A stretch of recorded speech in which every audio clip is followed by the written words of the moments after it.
우리 좌우에 계신 분들에게 인사하겠습니다. 사랑합니다. 축복합니다.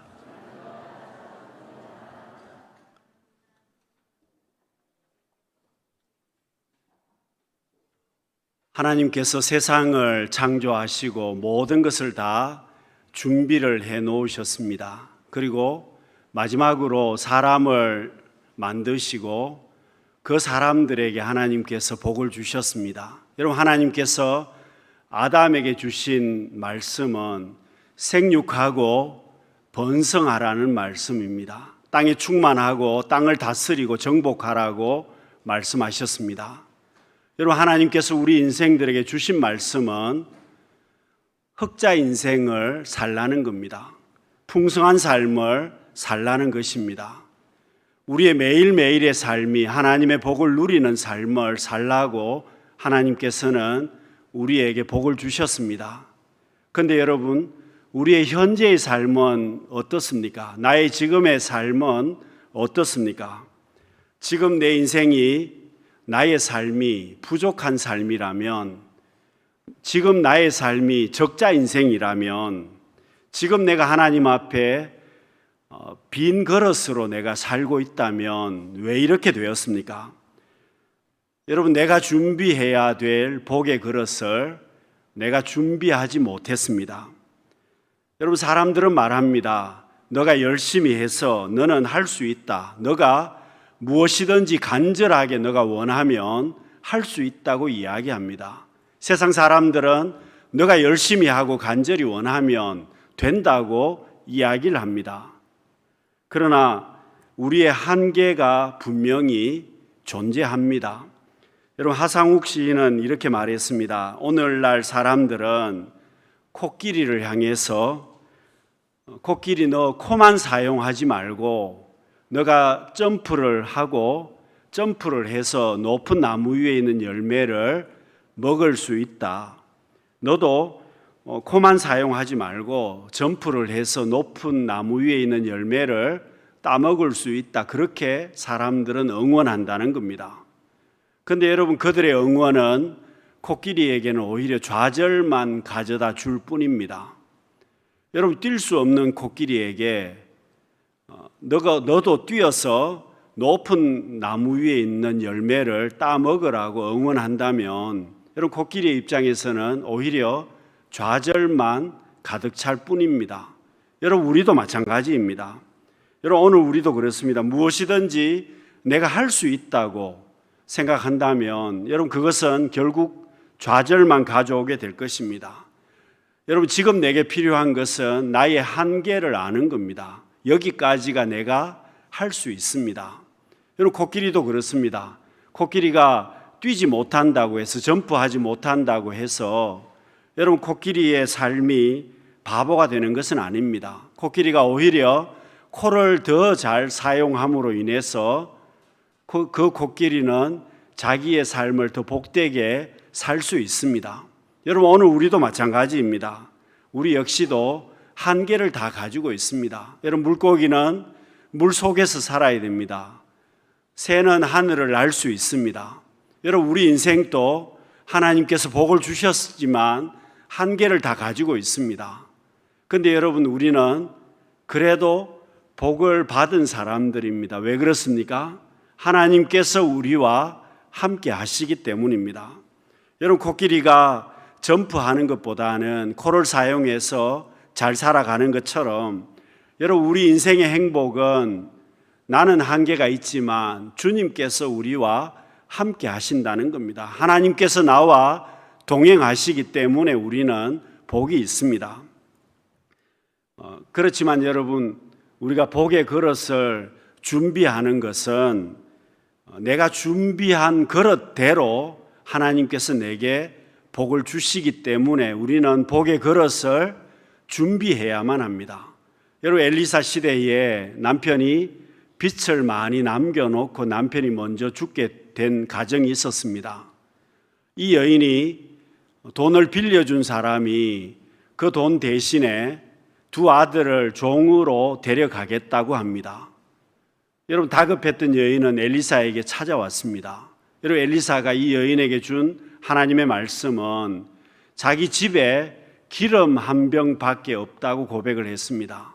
여러분, 엘리사는 동네에 가서 그릇을 빌리라고 말씀합니다. 그리고 적게 빌리지 말고 빌릴 수 있는 대로 그릇을 빌리고 그 그릇 위에 기름을 부으라고 하나님의 말씀을 전했습니다. 여러분, 이 여인은 동네에 가서 그릇을 많이 빌렸습니다. 그리고 그 그릇 위에 기름을 부었더니 그릇이 모든 그릇에 기름이 찰 때까지 하나님의 은혜가 끊어지지 않아서 그릇마다 기름이 가득 차게 되었습니다. 여러분, 그것을 팔아서 빚을 갚고 남은 기름을 가지고 그 여인과 두 아들이 잘 살 수 있었습니다. 그런데 여러분, 만일 이 여인이 빈 그릇을 조금만 빌려왔다면 어떻게 되었을까요? 빚도 다 갚지 못했을 것입니다. 여러분, 그렇습니다. 하나님 앞에 우리는 복의 그릇을 준비해야 하나님의 은혜를 누릴 수 있습니다. 주님께서도 내 입을 크게 열라고 말씀하십니다. 내가 하나님 앞에 준비를 해야 하나님께서 주시는 것을 받을 수 있다는 겁니다. 여러분, 복된 그릇을 내가 준비를 해야 되는데 왜 준비해야 됩니까? 하나님께서는 사람을 통해서 역사하십니다. 하나님께서는 나를 통해서 역사하시기를 원하십니다. 여러분, 나를 통해서 하나님이 영광 받으시기를 원하시기 때문에 내가 준비해야 된다는 겁니다. 여러분, 마가복음에 보시면 바디메오 이야기가 나옵니다. 여러분, 바디메오가 맹인입니다. 눈이 보이지 않습니다.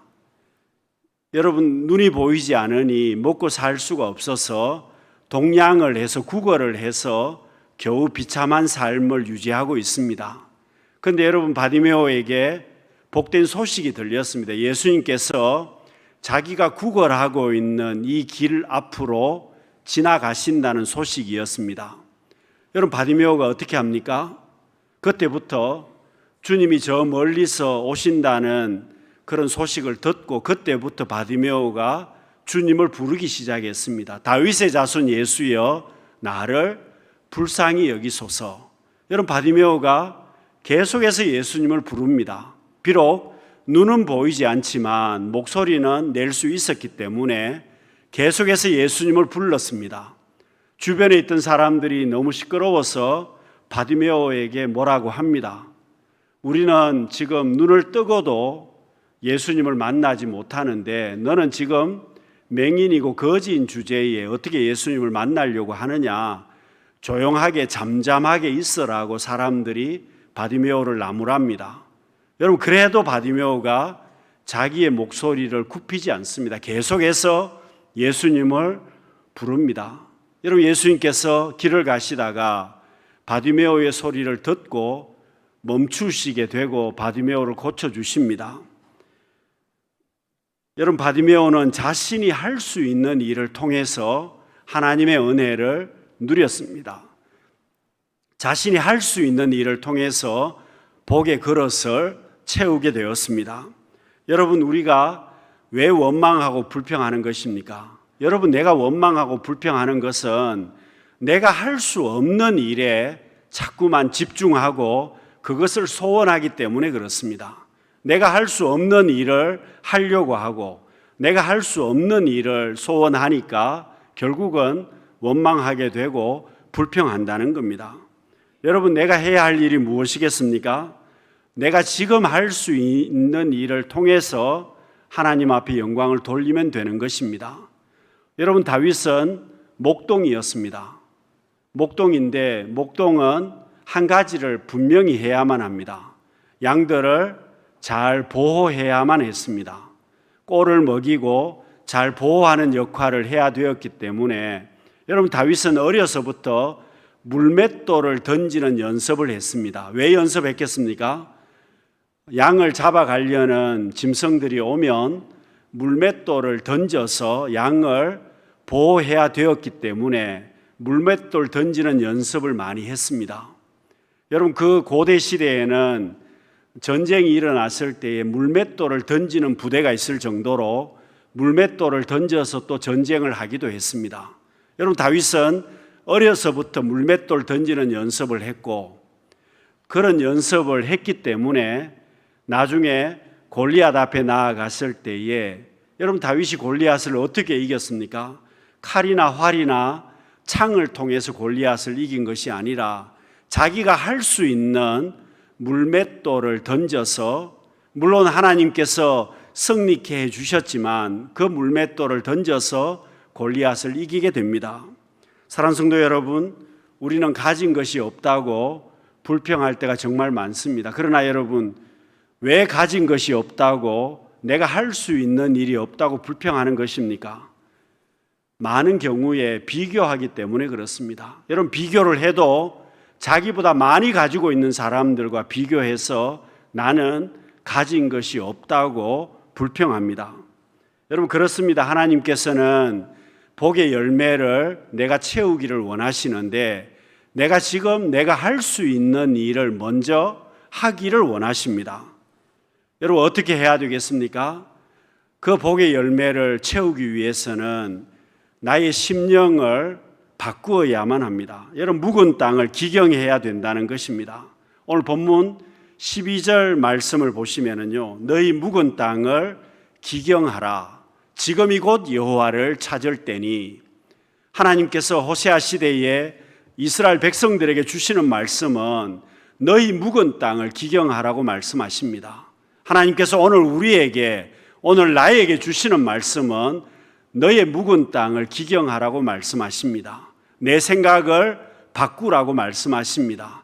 내 생각을 바꾸어서 지금 내게 있는 잡초를 뽑고 내 생각을 바꾸어서 하나님 앞에 준비하라고 말씀하십니다. 더러워진 나의 그릇을 깨끗하게 청소하고 하나님의 복을 담을 수 있도록 준비하라고 말씀하십니다. 여러분, 우리는 변명하지 말아야만 합니다. 여러분, 그릇은 종류가 문제가 아닙니다. 어떤 그릇이냐, 그것이 중요하지 않습니다. 여러분, 종류가 중요한 것이 아니라 그 그릇이 깨어졌다면 사용할 수 없는 것입니다. 그 그릇이 더러워졌다면 사용할 수 없다는 것입니다. 내 그릇을 깨끗하게 해야 하나님께서 사용할 수 있는 그릇이 되어야 음식을 담을 수 있고 복의 열매를 담을 수 있습니다. 여러분, 열매를 담으려면 깨끗한 그릇이 되어야 하고 복의 그릇을 담으려면 청소해야 되고 기경해야 된다는 것입니다. 여러분, 우리는 변명하지 말아야 되는 것은 잘못된 생각을 가지고 있으면 바꿔야 한다는 겁니다. 잘못된 마음이 있다면 갈아엎어야 한다는 뜻입니다. 더러운 것이 있다면 청소해야 된다는 것입니다. 여러분, 내가 회개하게 되면 하나님께서 복의 열매를 담게 해 주십니다. 여러분, 기독교는 회개의 종교라고 이야기를 합니다. 그래서 여러분, 죄인이 망하는 것이 아닙니다. 죄인이 망하는 것이 아니라 회개하지 않는 사람, 내 마음을 기경하지 못하는 사람이 망하는 것입니다. 여러분, 내 마음이 묵은 땅이 아닌가 생각해 보아야만 합니다. 내 마음이 묵은 땅이 아닌가 점검해야만 합니다. 여러분, 묵은 땅에 열매를 얻으려면 먼저 잡초를 뽑아야 됩니다. 그리고 그 묵은 땅을 기경해야만 합니다. 그리고 씨앗을 뿌려야 열매를 거둘 수가 있습니다. 여러분, 묵은 땅은 아무리 씨앗을 뿌려도 열매를 거둘 수 없습니다. 잡초 때문에 곡식이 열매를 맺을 수가 없습니다. 사랑하는 성도 여러분, 내 마음에 잡초가 자리 잡고 있지 않습니까? 내 마음이 굳어지지 않았습니까? 여러분, 오늘날 이 시대는 성적으로 문란한 시대가 되었습니다. 오늘날 이 시대가 성적으로 문란하고 음란한 시대가 되었습니다. 여러분, 우리 마음속에 그런 잡초가 있다면 뽑아야 한다는 것입니다. 그런 잡초가 있다면 결국은 묵은 땅이 되고 말 것이고 하나님 앞에 버려진 땅이 되고 말 것입니다. 곡식만 자라야 되는데 음란한 잡초가 자라고 있다면 열매가 어디에 있겠습니까? 여러분, 삼손이 음란함으로 인해서, 들릴라로 인해서 결국은 망하게 되었습니다. 들릴라에게 속아서 머리가 깎이게 되고, 그리고 두 눈이 뽑히게 되고, 연자맷돌에 묶여서 연자맷돌을 돌릴 수밖에 없는 비참한 그런 처지가 되고 말았다는 것입니다. 사랑하는 성도 여러분, 또한 우리가 좋아하는 취미생활 역시도 잡초가 될 수 있고, 내가 좋아하는 오락이라고 하더라도 그것이 기경해야 될 묵은 땅이 될 수 있습니다.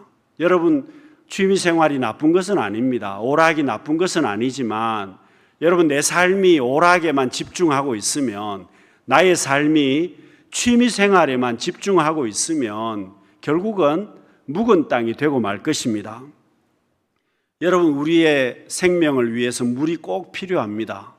수분이 꼭 필요하지 않습니까? 그런데 사람이 물에 빠지게 되면 어떻게 되겠습니까?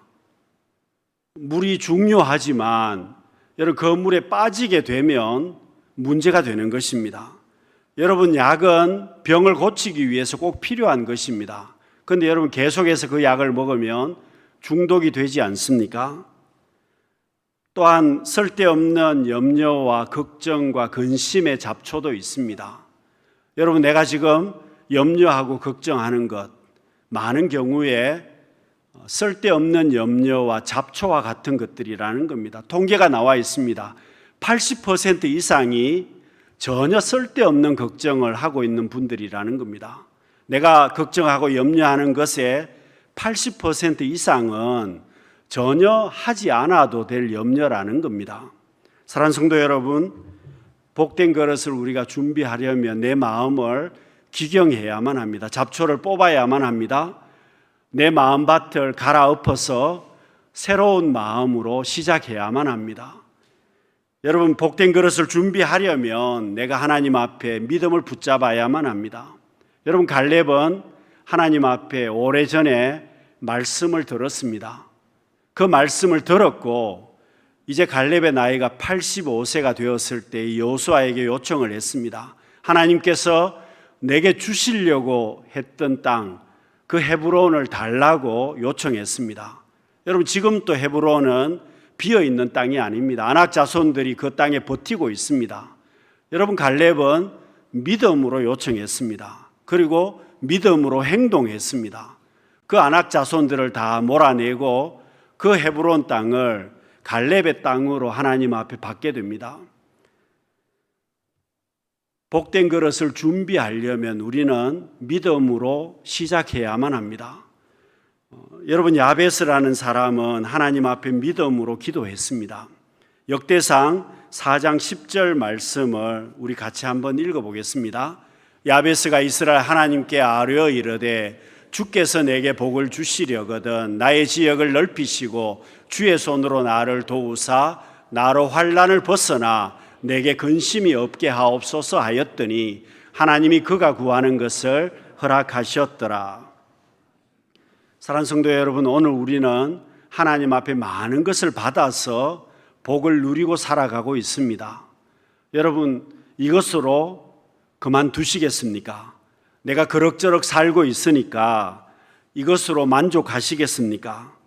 여러분, 하나님 앞에 복을 받은 사람과 복의 그릇을 받은 사람과 받지 못한 사람의 차이는 어마어마합니다. 여러분, 하나님 앞에 복을 받지 못한 사람은 복을 받지 못하게 되면 작은 것을 가지고 다투게 됩니다. 작은 것을 가지고 다툴 수밖에 없습니다. 내가 받은 것이 없기 때문에 작은 것을 가지고 다툰다는 겁니다. 여러분, 받지 못한 사람은 항상 모자랍니다. 작은 것을 가지고 다툽니다. 다른 사람이 받은 것을 가지고 시기하고 질투하고 계속 다투게 되어 있습니다. 내 삶이 항상 모자라기 때문에 그렇습니다. 그러나 여러분, 하나님 앞에 복의 그릇을 준비해서 복을 받은 사람은 계속해서 베풀고 나누어 주어도 모자람이 없습니다. 하나님께서 채워주십니다.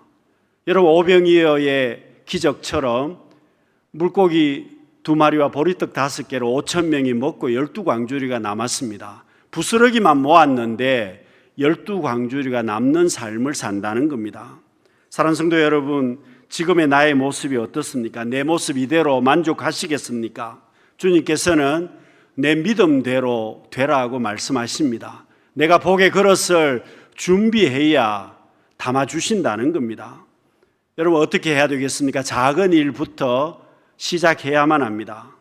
여러분 하나님의 축복은 작은 일로부터 시작이 됩니다. 오병이어 사건도 그렇습니다. 보리떡 5개와 물고기 2마리로 하나님의 역사가 시작이 됩니다. 여러분 작은 밀알 하나가 30배, 60배, 100배의 열매를 맺게 됩니다. 여러분 처음부터 크게 되는 것은 없습니다. 하나님께서 작은 것을 주시지만 내가 그것을 믿음으로 받고 내가 시작하게 되면 하나님께서 열매를 주신다는 겁니다. 여러분 세상의 모든 강들은 작은 샘물에서부터 시작이 됩니다. 우리나라 한강도 그렇고요. 중국의 양쯔강도 작은 샘물에서 시작이 됩니다. 여러분 거대한 회사 역시도 작은 상회로부터 대부분 시작했습니다. 삼성이라는 회사도 작은 상회로부터 시작한 회사입니다. 여러분 애플이라는 회사 역시도 스티브 잡스가 자기 차를 팔아서 $1,300를 가지고 시작한 회사가 애플이라는 회사입니다. 여러분 하나님의 역사도 작은 것에서부터 시작이 됩니다. 여러분 엘리야가 하나님 앞에 비를 위해서 기도하고 있습니다. 사환을 산 꼭대기로 7번이나 엘리야가 보냈습니다. 그런데 6번까지 아무런 변화가 없었는데 사환이 7번째 산 꼭대기로 올라가서 먼 바다를 바라보았을 때 손바닥만한 구름이 생겼습니다. 사환이 엘리야에게 이야기를 합니다. 저 먼 바다에서 사람의 손바닥만한 작은 구름이 일어났습니다. 여러분 손바닥만한 작은 구름이 무슨 소용이 있겠습니까? 그러나 그 작은 구름이 3년 6개월 만에 엄청난 비가 되어서 임하게 되었습니다. 사랑하는 성도 여러분, 겨자씨만한 믿음이 산을 옮기게 되고 하나님의 놀라운 역사가 펼쳐진다는 것입니다. 여러분 우리는 세상의 축복의 열매만 구하는 것이 아니라 무엇보다도 하나님 앞에 영적인 열매를 구해야만 합니다. 하나님 앞에 축복의 열매를 심을 수 있어야만 합니다. 하늘 창고에 그 열매를 저축할 수 있는 우리가 되어야 한다는 겁니다. 여러분 미국의 유명한 가정사역자인 제임스 답슨이라는 분이 있습니다. 포커스 온 더 패밀리라는 기관을 세워서 전 세계의 가정사역을 한 분인데 이분이 학교 다닐 때 테니스를 아주 잘해서 경기에 나가서 우승한 적이 있었습니다. 자기가 경기에서 우승하고 그 트로피를 학교 진열장에 보관하게 되었습니다. 여러분 이분은 평생 살면서 자기가 그 테니스에 우승을 해서 자기의 우승 트로피를 학교 진열장에 보관해 놓았다는 것을 학창시절의 자랑거리로 생각을 했습니다. 그런데 세월이 많이 지났는데 학교 진열장에 있어야 될 자기의 그런 우승 트로피가 자기 집으로 배달이 되었습니다. 메모지가 붙어 있었는데 이렇게 글이 쓰여져 있었습니다. 지금 학교가 리모델링 중인데 이 우승컵이 쓰레기장에 버려져 있어서 당신에게 다시 보내드립니다. 청소하시는 분이 트로피가 쓰레기장에 버려져 있었는데 이름을 보니까 자기가 아는 사람이어서 그래도 그 지역에서 유명한 분이었기 때문에 자기가 아는 사람이어서 그 트로피를 이 제임스 답슨이란 분에게 보내주었던 것이었습니다. 이분이 이 일을 경험한 다음에 이렇게 고백을 했습니다. 트로피는 다 잊혀진다. 이 세상을 위해서 살았던 것, 이 세상에서 자랑스러웠던 것 모두가 다 쓰레기장으로 갈 수밖에 없는 것들이다. 사랑하는 성도 여러분, 그렇습니다. 여러분 내 인생에 지금 자랑하는 것 세월이 흐르면 다 쓰레기장으로 갈 수밖에 없는 것들입니다. 여러분 지금 내가 소유하고 지금 내가 즐거워하는 모든 것들이 세월이 지나면 다 쓰레기장으로 가게 될 것입니다. 여러분 그렇습니다. 우리 인생 쓰레기장에 버려지는 것 말고 하나님을 위해서 하늘나라에 저축할 수 있는 것으로 열매를 준비해야 된다는 것입니다. 성도 여러분, 훗날에 내가 한 일, 어떤 일이 가장 복된 일이겠습니까? 여러분 나 자신만을 위해서 내 욕심만을 위해서 내가 살아왔다면, 그것만을 위해서 내가 살아왔다면 훗날에 무엇이 남겠습니까? 하나님의 영광을 위해서 우리는 살아야만 합니다. 여러분, 하늘 보화를 저축하는 삶을 살아야만 합니다. 생명 구원의 놀라운 역사를 이루는 하나님이 기뻐하시는 일들을 해야만 합니다. 여러분, 우리는 다 시간이 좀 지나면 하늘나라로 가야 될 사람들입니다. 하늘로 돌아가야 될 사람들이라는 겁니다. 천상병 시인의 고백처럼 인생 소풍이 끝나면 하늘로 돌아가야 될 사람들입니다. 그러니 여러분, 지금 내가 무엇을 해야 되겠습니까? 하늘에 하나님의 영광을 위한 열매를 준비해야 될 것입니다. 여러분, 나는 안 된다고 생각하십니까? 나는 지금 어렵다고 생각하십니까? 내가 지금 실패해서 아무것도 하지 못한다고 여러분 생각하십니까? 그렇지 않습니다. 우리는 다시금 열매를 위해서 복된 그릇을 준비해야만 합니다. 여러분, 내가 열매를 위해서 복된 그릇을 준비해야 되는데 언제 해야 되겠습니까? 지금 해야만 합니다. 오늘 본문 12절 말씀에 보시면은요, 묵은 땅을 기경하라고 말씀하시면서 지금 하라고 말씀하십니다. 지금이 곧 여호와를 찾을 때니. 여러분, 기회가 항상 반복되는 것이 아니라 하나님이 내게 기회를 주실 때가 있습니다. 하나님께서 내게 지금 감동하실 때가 있습니다. 여러분, 천수답은 언제 모내기를 할 수 있습니까? 비가 많이 내려서 그 비를 그 천수답에 물을 모아 놓았을 때에 모내기를 할 수 있습니다. 여러분, 강이 없는 밭들은 비가 내려야 씨앗을 심을 수 있지 않습니까? 하나님께서 내게 복을 주시려고 하실 그때에 우리는 내 마음을 바꾸어야만 합니다. 내 마음을 기경해서 복의 씨앗을 심을 수 있어야만 합니다. 하나님이 기뻐하시지 않는 잡초는 뽑을 수 있고 정리할 수 있어야 될 것입니다.